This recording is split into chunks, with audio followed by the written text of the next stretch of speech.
Shalom bien-aimés. Que le Seigneur vous bénisse là où vous êtes. Disposés en train d'écouter, de partager ces instants pour la gloire du Seigneur. Alors là où tu es bien-aimé, j'aimerais qu'ensemble, nous puissions disposer nos cœurs pour remercier et exalter notre Dieu.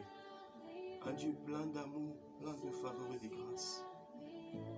C'est Dieu qui nous a donné encore son souffle de vie afin que nous ayons cette opportunité de l'adorer et de le célébrer. Chose que les pierres sont incapables de faire. Il a répandu son amour en accord avec Jean 3,16. Il a tant aimé le monde pour que nous puissions lui appartenir. C'est au travers de cet amour que nous nous approchons avec révérence et respect pour célébrer sa majesté, pour lui montrer que sans lui, nous ne pouvons rien du tout. Nous sommes incapables de voler par nos propres ailes, car c'est lui seul qui peut nous aider à demeurer sur la montagne. Et avec respect, voilà pourquoi nous nous approchons pour lui dire, Jésus, nous avons besoin de toi. Agrée ces instants, Seigneur, que nous puissions former qu'un avec mon frère, ma soeur, qui est en train de m'écouter en ces moments. Que ta vie, Seigneur Jésus, soit notre partage. Seigneur Emmanuel, règne au milieu de nous, afin que nous puissions témoigner ta grâce. Merci Jésus pour ta présence. Merci pour la couverture de ton esprit, qui nous donne cette capacité d'avancer, de proclamer combien tu es merveilleux. Que toute la gloire te soit rendue, Seigneur, au nom de Jésus. Soyez bénis au nom de Jésus-Christ. C'est pour moi une joie de me présenter devant vous, parce qu'il s'agit de Jésus. Si Jésus n'y était pas, je n'aurais pas assez de paroles pour m'exprimer, pour te dire ce que je suis en train de révéler maintenant. Mais cet amour véritable a fait que je sois incapable de me taire, mais être tout le temps disposé, parce que ce qui bouillonne dans mon cœur a toujours cette passion de se libérer, pour démontrer combien l'humanité, le monde, a besoin de Jésus. Lorsqu'il n'est pas là, il y a la soif sur la terre, parce que la terre se transforme en un désert. Mais lui, l'eau de la vie, la source intarissable, lorsqu'il se manifeste, nous ressentons cette soif. La soif disparaît. Nous n'avons plus soif d'autre chose que de sa personne. Jésus-Christ, le roi de rois. Bien aimé, aujourd'hui, nous chutons par rapport à cette pensée qu'on évoluait tous ces temps. L'amour véritable. Bien-aimé, en accord avec Luc 23, 33, 34, Matthieu 16, 13 à 20, et aujourd'hui nous allons conclure avec Apocalypse 2, 1 à 5. Je vais lire rapidement au nom de Jésus. Apocalypse 2, de 1 à 5. Ma Bible dit, écrit à l'ange de l'église d'Éphèse. Voici ce que dit celui qui tient de 7 étoiles dans sa main droite, celui qui marche au milieu de 7 chandeliers. Je connais tes œuvres, ton travail et ta persévérance. Je sais que tu ne peux supporter le méchant, que tu as éprouvé ceux qui se disent apôtres et qui ne le sont pas, et que tu les as trouvés menteurs, que tu as de la persévérance, que tu as souffert à cause de mon nom, et que tu n'étais point lassé. Mais ce que j'ai contre toi, c'est que tu as abandonné ton premier amour. Souviens-toi donc d'où tu es tombé, répands-toi et pratique tes premières œuvres. Sinon je reviendrai à toi et j'ôterai ton chandelier de sa place à moins que tu te répandes. Alléluia. Ça c'est le message adressé à l'ange de l'église d'Éphèse. Bien aimé, à chaque fois qu'on parle de l'église, on voit l'épouse du Seigneur. Et ce qui relie un époux et une épouse, c'est l'amour qu'il partage. Bien-aimé, laisse-moi te dire, Dieu ne te demandera jamais ce qu'il ne t'a pas donné. Dans le message des talents, s'il vient demander parce qu'il avait donné le talent, alors si en retour il vient demander cela parce qu'il t'avait donné quelque chose. Et en tant qu'épouse du Christ, notre relation avec Jésus l'époux a comme soubassement cet amour véritable dont on parle. Et lorsqu'on médite dans cette pensée, nous voyons que Christ se base plus par rapport à l'amour qu'il cherche auprès de son épouse. C'est ce qu'il tient. Pourquoi? Il a manifesté ce qui était vrai. Voilà pourquoi il n'attend que ce qui est vrai. La qualité de ce qu'il a donné, Christ n'attend que ça. En accord avec Jean 3,16, il a dit, Dieu a tant aimé, il a tant aimé le monde. Ce qu'il a donné, c'est ce qu'il attend en retour. C'est ça la chose la plus importante.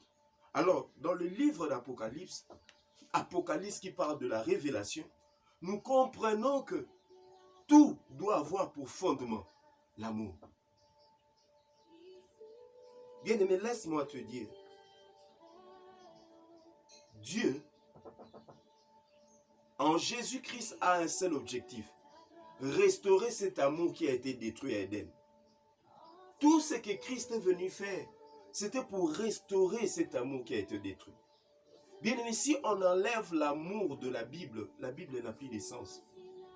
Voilà pourquoi tout au long de notre pensée, nous avons commencé par la croix. Nous avons démontré combien Christ a manifesté cet amour à la croix. Cet amour qui nous pousse à nous poser beaucoup de questions par rapport à nos vies.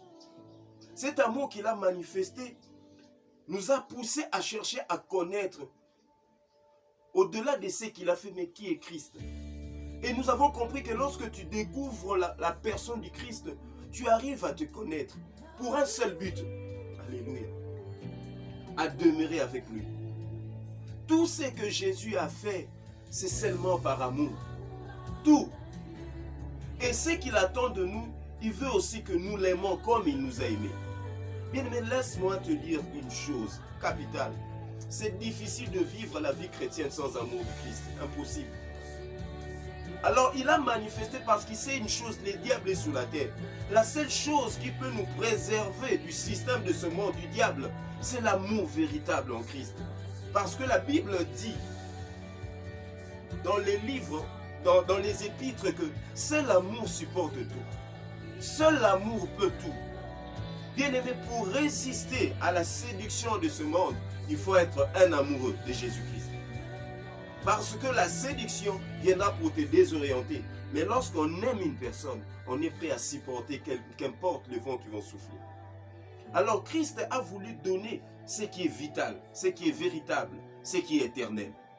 Si tu reçois ce qui est éternel, tout ce qui se passe sur les temps, tu auras la supériorité sur cela. Rien de ce qui se passe dans les temps, l'argent, les richesses de ce monde, ne peut bousculer ce que tu as reçu d'éternel. Et l'amour est éternel. Alors pendant tous ces temps, l'objectif c'est quoi? Que nous, enfants de Dieu, lorsque nous avons compris la croix, que nous puissions vivre par rapport à cet amour vrai. Voilà pourquoi dans l'Apocalypse, il y a une seule chose que le Seigneur dit, le premier amour. Bien-aimé, souviens-toi quand tu as donné ta vie à Jésus. Peut-être tu n'avais pas beaucoup d'habits, mais cet amour te poussait comme si tu en avais beaucoup. Peut-être tu n'avais qu'un seul habit, mais tu étais disposé à le chercher, à le désirer. Parce que ce qui comptait, ce n'était pas ce que tu avais, mais ce qu'il était pour toi. Parce que tu as compris ce qu'il a enduré à la croix. Voilà pourquoi la révélation du Christ, ta révélation nous pousse à vivre différemment. Parce que nous avons compris que sur cette terre, personne ne m'aimera ou bien t'aimera comme Jésus. Alléluia. Alléluia. Dans Osée 14, 4, la Bible dit quelque chose. Je réparerai leur infidélité. J'aurai pour eux un amour sincère, car ma colère s'est détournée d'eux. Dieu parle d'un amour sincère. C'est ce que le Seigneur attend de nous, que nous puissions l'aimer avec un amour sincère. Avec un amour sincère, bien-aimé. Si tu lis dans Romains 8, 35, la Bible dit, qui me séparera de l'amour de Jésus-Christ? Ni la tribulation, ou l'angoisse, la persécution, la faim, la nudité, ou le péril, ou l'épée. Donc on comprend que lorsqu'on comprend cet amour, bien, mais même quand tu n'auras rien, tu t'attacheras à Jésus. Même quand il n'y aura personne, tu t'attacheras à Jésus. Même lorsque tu n'auras rien à manger, tu t'attacheras à Jésus. Bien-aimé, tu ne peux jamais comparer les biens de ce monde avec l'amour de Jésus. Le monde ne se sacrifiera jamais pour toi. Mais Jésus-Christ, il a été prêt à rester nu pour nous couvrir. Il a accepté de se dépouiller uniquement pour nous. Voilà pourquoi, bien-aimés, dans ces temps-ci nous sommes en train de passer, pour marcher en accord avec le Seigneur, il faut comprendre cet amour, bien-aimé. Ce qui fait la base d'un couple, c'est l'amour, bien-aimé. Pour résister, pour demeurer, pour parler de la fidélité dans une relation, il faut que l'amour vive. Lorsqu'il n'y a pas l'amour, la fidélité n'a pas de sens. Et voilà pourquoi, tout au long de ces instants, nous voulons comprendre ces choses. Si tu ne comprends pas l'amour, tu ne te repentiras pas. Si tu ne comprends pas ce qu'il a manifesté, combien il t'aime, tu ne comprendras pas que ce que je fais est mauvais. Tu continueras dans la bêtise. Mais lorsque tu comprends l'amour de Jésus, tu te diras, pardonne-moi Seigneur. Ne peut parler de la repentance que là où l'amour vit. Là où l'amour ne vit pas, on ne parle pas de repentance. On ne parle pas de repentance. On ne parle pas de cela. Et tu verras que dans 1 Samuel 13, 14, la Bible décrit, parle de David comme l'homme selon le cœur de Dieu. Bien, mais laisse-moi te dire, Dieu sait que nous avons des faiblesses. Dieu sait que nous avons des imperfections. Voilà pourquoi l'amour doit vivre en nous. L'amour est là pour réparer nos erreurs. Dieu sait qu'il arrivera des moments où tu seras faible. Dieu sait qu'il y aura des moments où ça ne sera pas facile. Mais l'amour est le remède à toutes choses. En ces temps-ci, le diable a multiplié beaucoup de choses pour distraire le peuple de Dieu. Pour ne pas les conduire vers l'essentiel, mais pour ce qui est inutile. Mais lorsqu'on découvre l'amour de Jésus, on se focalise sur ce qui est essentiel. On se focalise sur ce qui est précieux. Cela ne veut pas dire que nous ne rencontrons pas des épreuves, nous ne rencontrons pas des moments difficiles.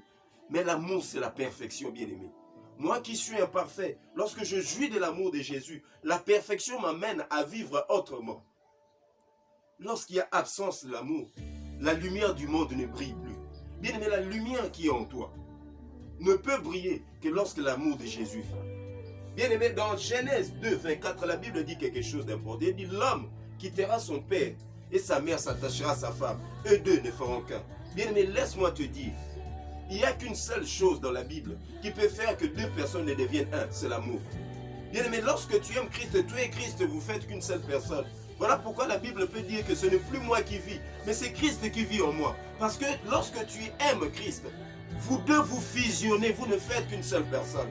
Et lorsqu'on te regarde, on ne voit plus toi, mais on voit Jésus. Tes imperfections disparaissent parce que tu ne formes qu'une seule personne avec Jésus. Et comme Jésus-Christ a vaincu, toi aussi tu vas vaincre ce monde. Toi aussi tu vas dominer sous le système du diable. Toi aussi tu résisteras à tout ce qu'il mettra devant toi, parce que tu n'es plus seul. Bien-aimé, la fusion de l'homme avec Christ n'est possible qu'au travers de l'amour. Et lorsque cet amour est consommé, bien-aimé, tu brilles et tu éclaires. Mais lorsque tu ne comprends pas cet amour, il n'y aura pas fusion entre toi et Jésus. Et tu ne brilleras pas. Tu ne brilleras pas, bien-aimé. Tu ne brilleras pas. Dans Jacques 4, 4, la Bible dit, l'amour du monde est inimitié avec Dieu. Et inimitié avec Dieu. Et c'est ce que le diable veut. C'est ce que le diable cherche. Il présente des choses afin que nous puissions nous attacher à cela. Que nous puissions emporter par le plaisir de ce monde. Être emportés par des soucis de ce monde pour nous désorienter de la voie céleste. Bien-aimé, personne ne nous aimera comme Jésus. Personne. Personne ne nous aimera comme Jésus. Alors bien, nous allons lire Jean 21, 15 à 17. Je vais lire rapidement. J'aime ce texte. Ma Bible dit ceci.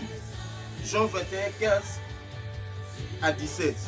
Après qu'ils eurent mangé, Jésus dit à Simon, Pierre, Simon, fils de Jonas, m'aimes-tu plus que ne m'aime ceci? Il lui répondit, oui Seigneur, tu sais que je t'aime. Jésus lui dit, paie mes agneaux.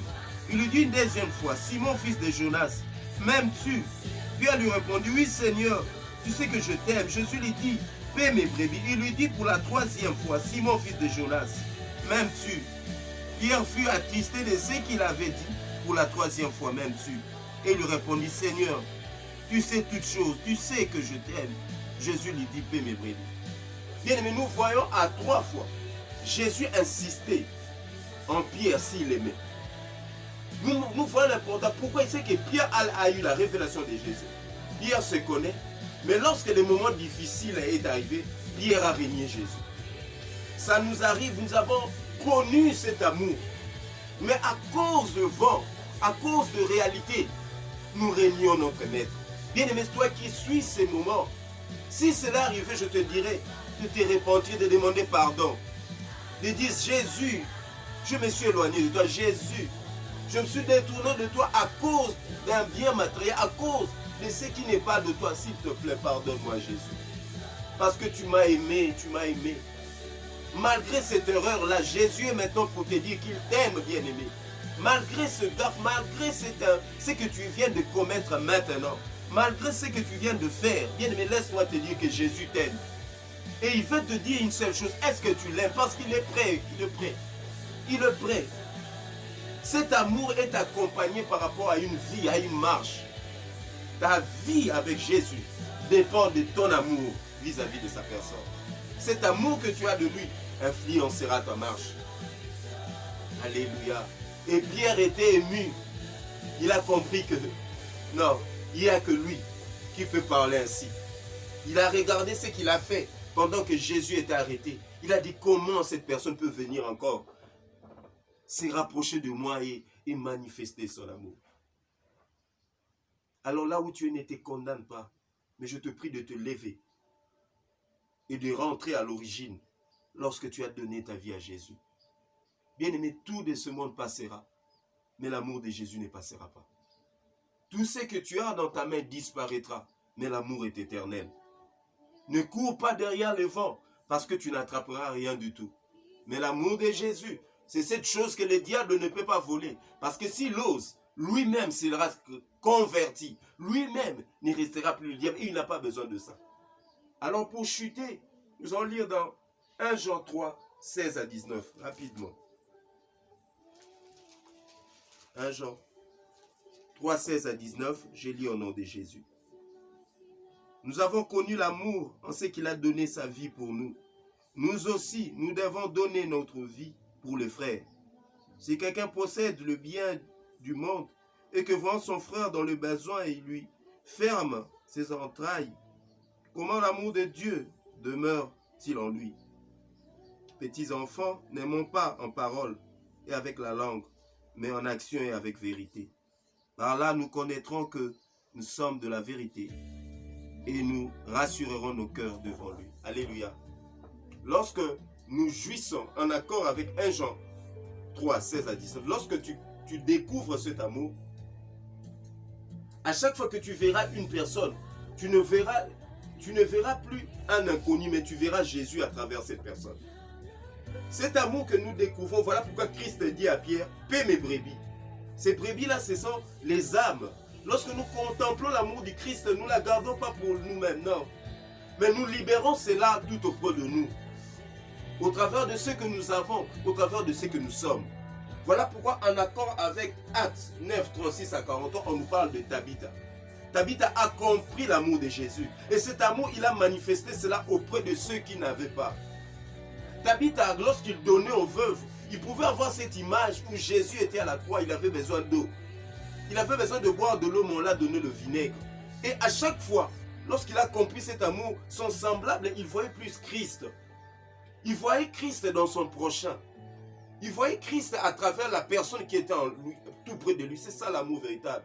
Lorsque cet amour entre en nous, comme Christ était capable de donner sa vie pour nous, nous aussi nous avons cette capacité de communiquer la vie tout autour de nous.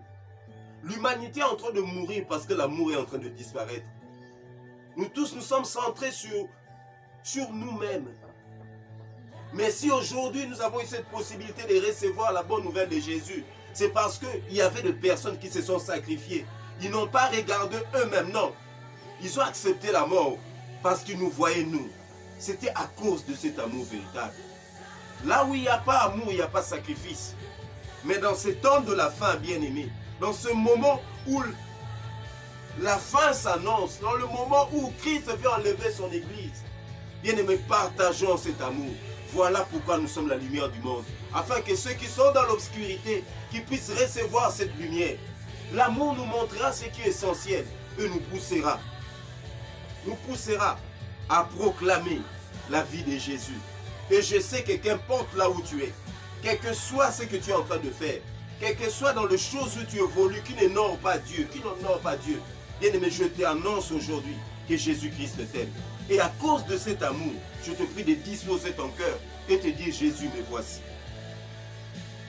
Bien-aimé, j'aimerais que là où tu es, que tu ouvres ton cœur.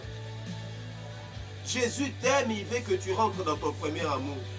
Si tu étais tombé, bien-aimé, là où tu es, commence à demander pardon à Jésus. Dis, Jésus, pardonne-moi. Je ne te sers plus comme je te servais avant.